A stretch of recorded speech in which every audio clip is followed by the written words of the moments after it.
FCC today will be sending a report to Congress calling for the world's fastest and most extensive wireless network that could set off a showdown between broadcasters and wireless providers. We want to discuss the potential winners and losers out of all of this. And for those answers, we're turning to Rebecca Arbogast. She's managing director at Stifel Nicolaus's Communications and Technology Regulatory Group. She was also an advisor to President Obama's transition team on the FCC and the NTIA. Good morning. Thank you so much for joining us on what is a busy day on the policy front. Tell me, who are the winners and losers out of this? Well, I think in order to assess that, it's important to step back for just a second and realize that this plan is both very ambitious, I would say, and very modest. It's ambitious in that the government is trying to restore the U.S. to a position of leadership in broadband and internet services.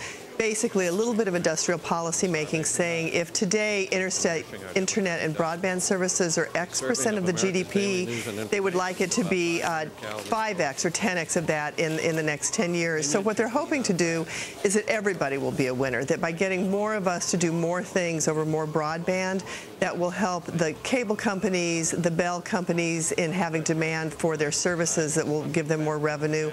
It'll help the handset manufacturers, and it'll help all the applications and the search providers. So the goal is for everybody to increase the level of demand for their services and more innovations and leading to more jobs. Of course, but this may come at the cost to others, right? Or TV networks may have to give up some of the airwaves.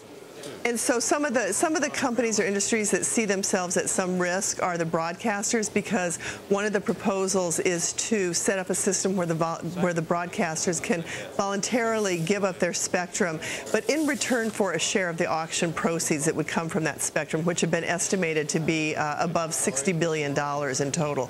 So whether you're a winner or a loser as a broadcaster really depends upon your assessment of whether you're going to be able to monetize the spectrum you have after the digital transition, or whether you'd be better off getting some auction proceeds back.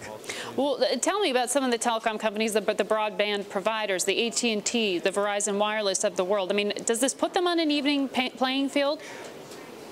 I think the question is whether or not it puts them on an even playing field as compared to some of their other competitors. I think that they all are looking for some reform of the subsidy system that provides subsidies to low-income households and to rural areas, and AT&T and Verizon have been in the forefront of that very contentious issue. They would also like to see more spectrum come on board. The question there is whether the government will take some steps to try to even the playing field for the independent wireless carriers who can try to catch up with AT&T and Verizon, who have taken the lead. All right. Thank you so much for making sense of that, My pleasure. Rebecca Arbogast.